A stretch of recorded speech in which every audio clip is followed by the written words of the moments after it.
what is going on. So to obtain Twitter API key, you're gonna first create a Twitter developer account by going to developer.twitter.com and sign up for a Twitter developer account. Enter your email address, password, and stuff like that, verifying your email.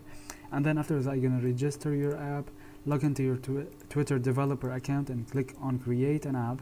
Fill out the app registration form with your app name, description, and website URL.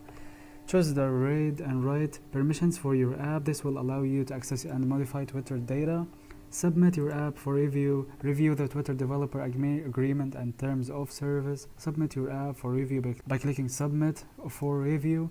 Wait for Twitter to review your app, which takes about 24 hours maximum. After that, you're going to create API keys and access tokens. Once your app is approved, go to Keys and Tokens tab. Click on Create to generate a new set of API keys and access tokens. Note down your API key, consumer key, and the API secret, consumer secret. After that, you're going to access tokens. To access Twitter data, you'll need to obtain and access an access token and access token secret.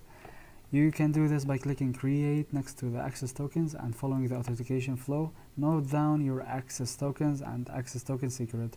Note that you should keep your API key and secret as well as your access tokens and access token secret. Those you should keep them secure and confidential, like write them in a note or something. So Twitter has rate limits and usages for guidelines for the API. Be sure to review these before building your application.